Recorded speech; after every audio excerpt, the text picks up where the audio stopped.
Wirya Carita mempersembahkan kisah dari karya S.H. Mintardja, Tanah Warisan. Selamat menikmati. Salam budaya.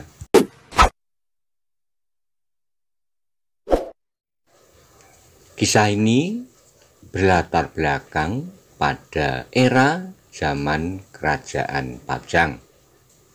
Pada waktu itu sedang terjadi perseteruan antara Pajang dengan awal berdirinya Mataram. Bagaimana kisah selanjutnya? Mari kita simak bersama-sama. Monggo kula aturi subscribe, like, komen, soho share. Matur nuwun. Wondogeni bertekuk lutut.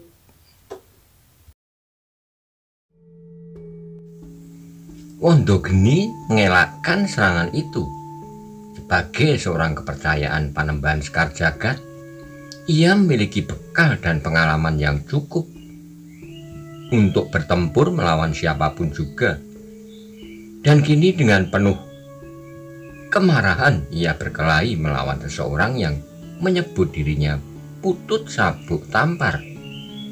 Ternyata orang yang menyebut dirinya Sabuk Tampar itu memiliki kelincahan yang luar biasa. Ketika serangannya yang pertama dapat dielakkan, maka segera ia melenting dan mengayunkan kakinya setengah putaran. Wondogeni terkejut melihat sikap itu. Sebelum ia sempat berbuat sesuatu, maka kakinya telah tersentuh kaki lawannya. Tapi Wondogeni berhasil meloncat dan sentuhan itu sama sekali tidak berpengaruh apapun kepadanya. Selain membakar kemarahannya yang memang telah meluap-luap, yang terjadi kemudian adalah perkelahian yang dahsyat. Ternyata Wondogeni yang tangguh itu kali ini dapat lawan yang lincah dan cekatan. Orang yang menyebut dirinya bernama Putut Tampar itu meloncat-loncat seolah-olah sama sekali tidak bergerak di atas tanah. Tangannya bergerak-gerak dengan cepatnya, menyambar lawannya dari segala arah seperti puluhan burung sikatan yang menari-nari mengitarinya. Tapi Wondogeni cukup mampu mempertahankan dirinya. Dengan kekuatannya yang luar biasa, ia selalu berusaha menangkis setiap serangan. Ia sama sekali tidak berusaha menghindari benturan-benturan yang terjadi karena ia merasa bahwa ia memiliki tenaga sekuat tenaga raksasa. Namun kali ini ternyata lawannya pun memiliki kekuatan yang luar biasa. Selain kelincahannya yang gegirisi, kekuatannya pun mengejutkan pula. Sehingga setiap benturan telah membuat Wondogeni menyeringai. Sementara itu Temunggul dan kawannya seolah-olah berdiri membeku melihat perkelahian yang tidak disangka-sangkanya itu. Mereka sama sekali tidak menyangka bahwa persoalan itu akan berkembang dengan hadirnya orang baru yang menyebut dirinya Putut Sabuk Tampar dari Biritan, utusan Resi Panji Sekar. Dalam keremangan malam mereka melihat Putut Sabuk Tampar bertempur dengan lincahnya. Kadang-kadang geraknya sama sekali tidak dapat mereka ikuti, terlampau cepat dan membingungkan. Namun agaknya bukan saja Temunggul dan kawan-kawannya yang kadang menjadi bingung. Ketiga kawan Wondogeni itu pun memandang pertempuran itu dengan mulut ternganga. Sekali-kali mereka mendengar Wondogeni mengumpat, kemudian menggeram dan bahkan kadang-kadang orang itu berteriak. Sedang lawannya masih juga sempat tertawa. "Apakah kau tetap pada pendirianmu?" Tiba-tiba terdengar suara Putut Sabuk Tampar. "Persetan," sahut Wondogeni yang kini telah memegang sebilah parang di tangannya. "Kau harus mati karena pukalmu itu. Maka kepalamu akan aku tanjir di gerbang Kademangan ini." supaya setiap orang menjadi utusan orang yang kau sebut nama Resi Panji Sekar, dapat melihat bahwa nasib mereka pun akan serupa dengan nasibmu itu. Perkelahian itu pun menjadi semakin lama semakin sengit. Meskipun Wondogeni mempergunakan senjata, namun ia sama sekali tidak mampu menguasai lawannya yang bertempur dengan lincahnya. Ayunan senjata Wondogeni yang berdesing-desing seperti suara ribuan lebah itu sama sekali tidak dapat menyentuh kulitnya. Bahkan pakaiannya yang hitam. Tumunggul dan kawannya masih saja membeku di tempat mereka. Juga ketiga gadis yang terduduk itu pun sama sekali tidak beranjak dari tempat mereka. Betapa ketakutan telah menguasai jantung mereka, sehingga mereka tidak mengerti apa yang harus mereka lakukan. Temunggul yang berdiri tegak itu masih juga berusaha melihat wajah orang yang baru itu, yang menyebut dirinya berasal dari Pleridan dan bernama Putut Sabuk Tampar. Tetapi dalam keremangan malam wajah itu seolah-olah hanya sebuah bulatan yang hitam. Bahkan putih matanya pun tidak nampak olehnya. Ketika terpandang oleh Temunggul wajah Wondogeni, betapapun samarnya namun ia masih dapat melihat lekuk-lekuk yang jelas dan bahkan ia masih dapat melihat kumis yang melintang di atas mulutnya. Wajah orang itu pasti sengaja dibuat menjadi semakin samar di dalam gelapnya malam, berkata Temunggul di dalam hatinya. Tetapi Temunggul tidak begitu berkepentingan dengan wajah itu. Yang lebih penting baginya adalah menghadapi persoalan Ratri. Apakah maksud orang yang menyebut dirinya Putut Sabuk Tampar itu sesungguhnya? Pertanyaan itu melingkar-lingkar di dalam hatinya. Ketika ia memperhatikan perkelahian itu, maka kini semakin nampak bahwa Wondogeni menjadi semakin terdesak. Meskipun ia bersenjata, sekali-kali ia melompat surut. Kemudian ia maju lagi sambil memutar parangnya. Namun tiba-tiba ia harus mundur dan mundur lagi. Ketika ia berhasil mendesak Putut Sabuk Tampar, sehingga orang itu tidak sempat mundur lagi karena tubuhnya telah melekat pada dinding batu di pinggir jalan itu. Maka dengan sebuah teriakan nyaring, Wondogeni melompat sambil menusukkan parangnya. Ia tidak mau kehilangan kesempatan yang baik ini. Betapapun juga seandainya Putut itu akan menangkis dengan tangannya, maka tangannya lah yang pasti akan sobek oleh senjatanya. Dan bahkan mungkin tulangnya akan retak, dan sebelum ia sempat berbuat banyak, maka serangan berikutnya yang akan mengakhiri pertempuran. Temunggul yang melihat keadaan itu menjadi cemas. Kalau Putut itu terbunuh, maka ia akan menghadapi persoalan kembali. Ia akan melihat Wondogeni membawa Ratri untuk suatu perbuatan yang paling mengerikan. Dalam waktu yang sekejap itu, ia mencoba memperbandingkan kedua pihak yang kini sedang bertempur. Wondogeni, salah seorang kepercayaan Panembahan Sekar Jagad, telah menyatakan maksudnya yang jelas. Kali ini ia akan membawa Ratri, sedang orang yang kedua, Putut Sabuk Tampar, menurut keterangannya, ingin mendesak pengaruh Panembahan Sekar Jagad dan membuat daerah ini menjadi pemerasan Resi Panji Sekar. Keduanya pasti tidak menyenangkan bagi Katembangan Candisari. Tetapi aku harus memperhitungkan keadaan yang aku hadapi sekarang, desisnya. Namun sebelum ia sempat menemukan suatu keputusan, ia telah melihat Wondogeni menghunjamkan parangnya. Hampir saja Temunggul terpekik ketika seorang gadis yang terkejut melihat ulat merambat di kakinya. Namun tiba-tiba hatinya berdesir mendengar suara tertawa yang bernada tinggi itu. Ternyata tusukan parang Wondogeni tidak mengenai sasarannya. Tusukan parang menghunjam masuk ke dalam dinding di sela-sela batu-batu yang tersusun dekat di sebelah dada Putut Sabuk Tampar. Dalam keremangan malam dan dalam peristiwa yang berlangsung dengan cepatnya, Temunggul telah kehilangan pengamatan. Ternyata bukan saja Temunggul yang menilai keliru dari pertempuran itu. Kawannya dan ketiga kawan Wondogeni itu pun menyangka bahwa perkelahian itu telah sampai pada akhirnya. Dengan kemarahan yang luar biasa, Wondogeni mencoba menarik parangnya. Namun dengan kecepatan yang tidak terduga-duga, Putut Sabuk Tampar melompat memukul pergelangan tangan Wondogeni, sehingga terasa tulang-tulang di sela-sela batu-batu. Mau tidak mau Wondogeni harus mengakui bahwa lawannya kali ini benar-benar bukan sekedar anak-anak Candisari, bukan sekedar para pengawal yang baru saja mengadakan keramaian di Kademangan. Karena itu maka tidak ada jalan lain daripada menghancurkan orang yang menyebut dirinya Putut Sabuk Tampar ini bersama-sama.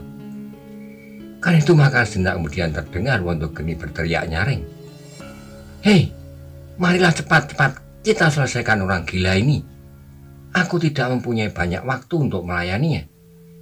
Ketiga kawan Wondogeni itu memang sudah melihat bahwa seorang Wondogeni tidak akan dapat menyelesaikan lawannya.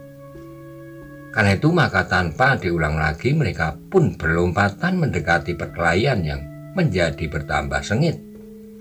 Ketiganya langsung melibatkan diri mereka untuk bersama-sama menghadapi orang yang menyebut dirinya Putut Sekar Tampar. Agaknya Putut Sabuk Tampar kini harus membuat perhitungan. Seorang lawannya, seorang yang memang dapat mengalahkan Wondogeni dengan mudah. Tapi menghadapi 4 orang, ia harus mengerahkan segenap kemampuannya yang ada padanya. Tiba-tiba saja Putut itu melompat dan mencabut parang yang masih melekat pada dinding di pinggir jalan. Dengan parang itu ia kini bersiap menghadapi keempat lawannya. "Berikan senjatamu," teriak Wondogeni kepada salah seorang kawannya. Sebelum kawannya menjawab, Wondogeni telah melompat merebut senjata itu. Kini dengan sebuah golok di tangan bersama 2 orang kawannya yang bersenjata golok pula, Wondogeni menghadapi orang yang menyebut dirinya Putut Sabuk Tampar. Sedang seorang kawannya yang lain yang sama sekali tidak bersenjata memandangi saja perkelahian itu dengan dada berdebar-debar. Perkelahian itu kini menjadi semakin meningkat. Mereka tidak saja saling memukul dengan tangan-tangan mereka, tapi yang terdengar di sela-sela teriakan nyaring adalah dentang senjata beradu. Perkelahian itu ternyata telah membangunkan orang-orang yang tinggal sebelah menyebelah di jalan. Tetapi sebagian dari mereka justru tidak berani beranjak dari pembaringan. 1-2 orang bahkan telah menimbuni pintu-pintu mereka dengan bermacam barang, dingklik, dan peti-peti kayu. 1-2 orang yang agak memiliki keberanian keluar dari pintu butulan dan mencoba melihat apa yang terjadi. Namun sejenak kemudian mereka pun telah masuk kembali ke rumah masing-masing dengan tubuh gemetar. 4 buah senjata saling menyambar di udara. Sekali-kali terdengar senjata-senjata itu berbenturan dan sekali-kali nampak bunga-bunga api berloncatan. Temunggul masih saja berdiri dengan kaki bergetar, bukan oleh ketakutan seperti Ratri dan kedua kawannya, tetapi anak muda itu telah dicekam oleh ketegangan yang luar biasa. Namun tiba-tiba Temunggul itu telah disentuh oleh suatu pertimbangan, bahwa dalam keadaan serupa ini ia tidak akan dapat berdiri saja membeku. Kalau Wondogeni dapat memenangkan perkelahian itu, maka ia akan mengalami perlakuan yang lebih buruk lagi. Demikian juga agaknya Ratri dan kedua kawannya. Karena itu ia harus berbuat sesuatu. Ia belum tahu pasti apakah yang akan dilakukan oleh orang yang menyebut dirinya Putut Sabuk Tampar itu. Namun pertimbangannya mengatakan kepadanya bahwa ia harus berpihak apapun yang nanti akan terjadi. Dengan napas yang terengah-engah, Temunggul melihat seorang kawan Wondogeni yang tidak bersenjata itu. Tiba-tiba ia telah terdorong untuk berbuat dengan serta-merta. Ia meloncat tanpa ragu-ragu lagi menyerang orang yang berdiri ternganga-nganga melihat perkelahian yang dahsyat itu. Orang itu terkejut, hampir-hampir ia tidak sempat mengelak. Namun ternyata bahwa ia masih mampu menghindarkan dirinya dari serangan Temunggul. Sudah tentu bahwa orang itu tidak akan tinggal diam. Kemarahannya kepada pemimpin pengawal Kademangan itu terungkat kembali. Sehingga saat kemudian mereka pun telah berkelahi pula dengan serunya. Kini Temunggul harus berkelahi seorang melawan seorang. Keduanya tidak bersenjata apapun juga. Namun agaknya Temunggul yang telah menjadi terlampau lelah tidak mampu lagi mengimbangi tenaga lawannya. Ia pun segera terdesak meskipun ia masih mampu bertahan. Agaknya perkelahian itu telah membangunkan kawan Temunggul yang seorang. Dengan serta-merta ia ikut pula berkelahi membantu Temunggul sehingga orang itu harus melawan kedua pengawal itu bersama-sama. Wondogeni yang melihat Temunggul ikut pula dalam perkelahian itu menjadi semakin marah. Tiba-tiba saja ia berteriak, "Bunuh saja anak-anak gila yang tidak tahu diri itu. Salah seorang dari kalian dapat melakukannya dengan senjata itu. Biarlah kami berdua menangkap Putut ini." Perintah itu pun tidak perlu diulangi. Salah seorang dari keduanya segera meloncat surut, namun sebelum ia berbuat sesuatu, terdengar sebuah keluhan tertahan. Kawannya yang seorang yang masih berkelahi bersama dengan Wondogeni terdorong beberapa langkah surut. Senjatanya terlepas dari tangannya, sedang tangannya yang lain dengan gemetar memegangi dadanya. Sebuah luka telah merobek dada itu sehingga darahnya mengalir tidak tertahankan lagi. Sejenak orang itu terhuyung-huyung dan akhirnya jatuh terduduk. "Setan alas!" Wondogeni mengumpat-umpat. Kemudian kepada kawannya yang seorang ia berkata, "Lepaskan dahulu anak-anak itu. Kita selesaikan saja orang gila yang telah mencoba mencampuri persoalan kita ini." Kawan Wondogeni yang seorang yang telah bersiap untuk membinasakan Temunggul dan kawannya segera meloncat kembali. Ia pun menyadari bahwa orang yang menyebut dirinya Putut Sabuk Tampar itu jauh lebih berbahaya dari Temunggul dan kawannya itu. Karena itu maka yang mula-mula harus dibinasakan adalah Putut yang gila itu. Kepada seorang kawannya yang berkelahi melawan Temunggul, Wondogeni berkata, "Tahankanlah sebentar, kami akan segera membinasakan Putut ini. Kemudian datang giliran kedua anak-anak Candisari yang malang itu." Wondogeni pun kemudian berkelahi dengan sepenuh kemampuannya. Kawannya yang tinggal seorang itu pun telah memeras tenaganya. Keduanya mencoba untuk menyerang Putut Sabuk Tampar dari arah yang berbeda-beda. Namun ternyata Putut itu tidak menjadi bingung. Dengan tenang ia melayani kedua lawannya. Bahkan tiap kali ia berusaha untuk melihat perkelahian antara Temunggul dengan kawannya. Melawan seorang kawan dari Wondogeni. Namun perkelahian itu sama sekali tidak mencemaskannya, karena kawan Wondogeni yang seorang itu yang harus berkelahi melawan dua orang pengawal Kademangan menjadi terdesak pula, meskipun ia masih tetap mampu untuk bertahan. Dalam keadaan yang demikian itulah Putut Sabuk Tampar berusaha menentukan akhir dari pertempuran. Dengan garangnya ia mempercepat serangan-serangannya, bahkan kemudian seolah-olah sudah tidak terlawan lagi oleh Wondogeni dan kawannya yang seorang itu. Akhirnya ketika sudah tidak berpengaruh lagi untuk menangkan perkelahian itu, Wondogeni terpaksa mengambil sikap. Baginya lebih baik untuk tetap hidup daripada mati terbunuh. Hidup baginya berarti masih terbuka bermacam-macam kemungkinan. Tetapi apabila ia terbunuh maka semuanya akan segera berhenti. Dengan demikian maka akhirnya ia mengambil kesimpulan untuk meninggalkan perkelahian. Betapapun kecewanya, ia terpaksa melepaskan keinginannya untuk membawa Ratri kali ini.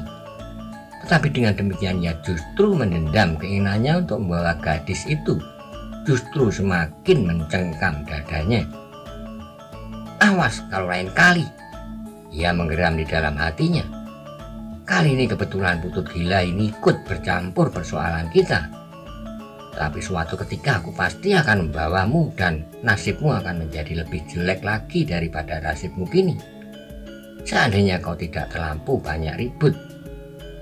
Keputusan itu agaknya yang telah diambil oleh Wondogeni. Karena apapun yang akan dilakukannya sudah pasti bahwa ia bersama kawannya itu tidak akan dapat mengalahkan lawannya. Dan yang seorang lagi yang berkelahi melawan Temunggul pun sudah dapat diberitukannya pula bahwa orang itu pun tidak akan dapat menang. Karena itu maka sejenak kemudian terdengarlah sebuah suitan nyaring dari mulut Wondogeni, dan setiap orang yang mendengar suitan itu pun segera mengerti maksudnya. Mereka pasti akan segera meninggalkan medan. Dugaan itu sama sekali tidak salah. Sejenak kemudian Wondogeni pun segera meloncat surut, disusul oleh kedua kawannya hampir bersamaan. Meskipun keduanya berkelahi di arena yang berbeda, sejenak kemudian maka ketiganya segera berlari sekencang-kencangnya dapat lakukan tanpa menghiraukan kawannya yang seorang yang sudah terluka itu. Melihat ketiga kawannya berlari, maka orang yang terluka itu pun mencoba untuk mengikuti mereka. Tapi ketika ia tertatih-tatih berdiri, maka ia pun segera terjatuh lagi. Temunggul dan kawannya berdiri temangu-mangu. Semula mereka akan mengejar lawannya yang seorang. Tapi karena mereka melihat orang yang menyebut dirinya Putut Sabuk Tampar itu tidak beranjak dari tempatnya, maka niat mereka pun diurungkannya. Mereka pasti tidak akan dapat berbuat apa-apa meskipun seandainya mereka berhasil menyusul ketiga orang yang berlari itu tanpa bantuan orang yang menyebut dirinya Putut Sabuk Tampar. Kau tidak usah lari, terdengar suara Putut itu melengking. Kau tidak akan dibunuh asal kau benar-benar menyadari segala macam kesalahanmu. Kau akan dibiarkan hidup, tapi kau harus bersedia memberikan setiap keterangan yang diperlukan. Orang itu tidak menjawab. Mengapa kau diam saja? Bentak orang yang menyebut dirinya Putut Sabuk Tampar. Orang itu masih belum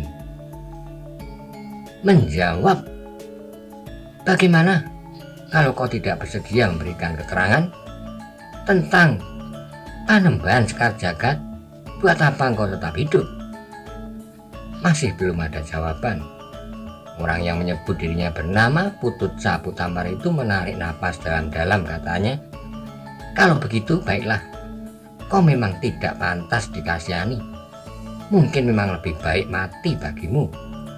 Tapi kami sama sekali tidak ingin membunuhmu. Matilah engkau karena kau tidak akan dapat bangkit dan meninggalkan tempat itu. Aku akan berpesan setiap orang yang lewat besok pagi tidak boleh menyentuhmu sebelum kau benar-benar mati.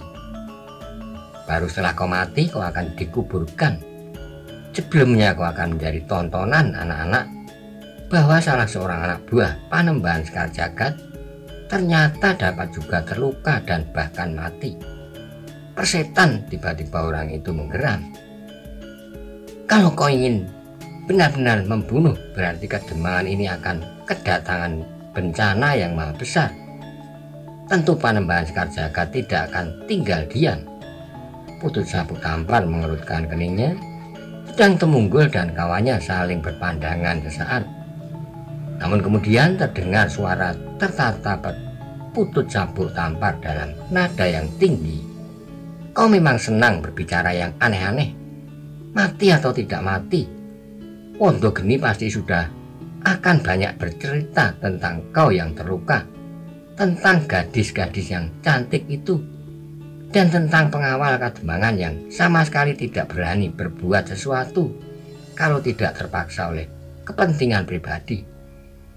Sudah tentu Panembahan Sekar Jagad tidak akan marah kepada orang-orang Kademangan ini, sebab orang-orang di Kademangan ini adalah orang-orang yang baik hati, yang dengan sukarela menyerahkan apa saja yang diperlukan oleh Panembahan Sekar Jagad. Dan kebaikan hati itu pula lah yang mendorong aku datang ke tempat ini untuk menggeser pengaruh Panembahan Sekar Jagad atas nama Resi Panji Sekar. Putut itu berhenti sejenak lalu, "Nah, kau lihat apakah anak muda yang bernama Temunggul ini berani berbuat sesuatu kalau ia tidak terdorong oleh pamrih pribadinya, karena ia tidak mau kehilangan Ratri." Dada Temunggul berdesir mendengar sindiran itu, dan Putut itu berbicara terus, kali ini kepada Temunggul, "Apakah kau akan ingkar?" Temunggul tidak segera dapat menjawab. "Sekarang tolonglah gadis-gadis itu dan antarlah mereka segera pulang. Ayah dan ibu mereka pasti telah menunggu." Temunggul menggigit bibirnya sejenak. Ia membeku di tempatnya. "Mengapa kau termenung? Bukankah kau telah menyerahkan hidup matimu untuk keselamatanmu, bukan untuk keselamatan kademanganmu?" Putut itu berhenti sejenak. "Kau tidak usah ingkar. Kalau kau benar-benar berbuat untuk kademangan ini, maka kau pasti sudah membuat sesuatu sejak kademangan ini dijamah oleh Panembahan yang rakus itu. Ternyata kalian sama sekali tidak berbuat apa-apa. Nah, lain kali kamilah yang akan datang, utusan Resi Panji Sekar. Aku akan datang dengan beberapa orang kawanku, dan aku mengharap suatu ketika aku akan bertemu lagi dengan orang-orang Panembahan Sekar Jagat." Temunggul masih saja membisu, tetapi debar jantungnya serasa menjadi kian cepat. "Mengapa kau diam saja?" bertanya Putut itu. "Cepat antar gadis-gadis itu pulang ke rumah masing-masing. Aku tidak memerlukannya. Yang aku perlukan adalah emas dan permata yang pada saatnya akan aku ambil. Sekarang cepat pergi." Temunggul mengantarkan gadis-gadis itu, dan yang seorang membawa orang ini ke kademangan. "Ia tidak akan berbuat apa-apa. Lukanya agak parah dan aku akan mengamat-amatimu. Kalau kalian takut akan Panembahan Panji Sekar, perlakuan orang itu dengan baik. Meskipun perlakuan yang demikian tidak kau berikan kepada orang-orangmu sendiri." Temunggul masih juga belum menjawab. "Cepat!" Tiba-tiba Putut itu berteriak dengan suaranya yang tinggi melengking. "Aku akan dapat merubah pendirianku setiap saat. Aku dapat dengan tiba-tiba dirangsang oleh nafsu seperti Wondogeni apabila aku memandang wajah gadis-gadis itu." Dada Temunggul seakan-akan tersentak mendengar kata-kata Putut itu, sehingga kemudian ia berpaling memandangi gadis-gadis yang masih terduduk lemah di tanah. "Ayo bawalah mereka ke rumah masing-masing." Temunggul menganggukkan kepalanya. "Baiklah, hati-hati meskipun Wondogeni telah semakin jauh." Temunggul tidak menjawab. Perlahan-lahan ia mendekati ketiga gadis itu sambil berkata, "Marilah aku antar kalian pulang." Sejenak gadis itu tidak beranjak dari tempatnya. Mereka hanya saling berpandangan dengan sorot mata yang masih saja dibayangi oleh ketakutan. "Marilah," desis Temunggul yang menjadi cemas kalau tiba-tiba saja Putut Sabuk Tampar itu berubah pendiriannya, dan jantungnya serasa akan pecah ketika mendengar Putut itu berkata, "Ratri memang cantik." "Cepat," desis Temunggul perlahan-lahan. Ratri pun segera menyadari keadaannya. Karena itu meskipun kakinya masih gemetar dipaksanya dirinya untuk berdiri bersama-sama kawannya. "Ayo cepat, aku sudah mulai dihinggapi penyakit gila yang menjalar dari darah Wondogeni. Cepat pergi." Putut itu menggeram. Temunggul menjadi semakin cemas. Ia pasti tidak akan dapat berbuat apa-apa untuk melawan Putut itu. Seandainya Putut itu pun menjadi gila seperti Wondogeni. "Marilah," sekali lagi Temunggul berdesis. Ratri dan kawan-kawannya berusaha untuk tetap berdiri. Tertatih-tatih mereka berjalan sambil berpegangan satu dengan yang lain dengan eratnya. "Gadis itu jangan kau tinggal lari meskipun kau akan bertemu lagi dengan Wondogeni, Temunggul." Terdengar Putut itu tertawa. "Bagaimana kalau aku berbuat serupa yang kau lakukan itu? Bukan sekedar untuk seorang gadis yang bernama Ratri, tetapi untuk kademanganmu." Temunggul tidak menjawab, bahkan berpaling pun tidak. Dengan suara yang bergetar ia berbisik, "Cepat, cepatlah sedikit." Orang itu agaknya tidak kalah gila dari Wondo Geni. Ratri dan kedua kawannya pun memaksa diri mereka berjalan lebih cepat lagi untuk segera menjauhi orang yang menyebut dirinya Putut Sabuk Tampar. Namun dada mereka masih juga selalu berdebar-debar apabila mereka kemudian mendengar orang itu tertawa berkepanjangan. "Kita singgah saja di rumah terdekat," berkata Temunggul. "Aku antar kalian besok pagi-pagi." "Tidak," Ratrilah yang menjawab meskipun suaranya hampir tidak terdengar. "Aku akan dicekik ayah kalau aku tidak pulang malam ini." "Tapi kalian berada dalam bahaya," sahut Temunggul. "Di perjalanan kita akan menjadi mungkin sekali bertemu lagi dengan orang-orang Panembahan Sekar Jagad itu." Terasa tengkuk gadis-gadis itu meremang. Tapi mereka lebih senang apabila mereka segera dapat kumpul di antara keluarga mereka. Apalagi Ratri telah mendapat pesan dari ayahnya bahwa ia harus segera pulang setelah pertunjukan usai. Tapi orang-orang yang mengerikan itu, ingatan itu pun setiap kali selalu mengganggunya. "Bagaimana, Ratri?" bertanya Temunggul kemudian. "Aku akan pulang," jawab Ratri. "Rumahku sudah dekat, tetapi sangat berbahaya. Dimanapun bahaya itu akan datang. Kalau aku bermalam di rumah siapapun, orang-orang itu dapat juga mencariku. Karena itu aku merasa lebih aman tinggal bersama ayah dan ibuku. Kecuali kalau nanti ayah mengambil keputusan lain." Temunggul mengerutkan keningnya, kemudian ia bergumam, "Baiklah, aku akan mengantarmu sampai ke rumah.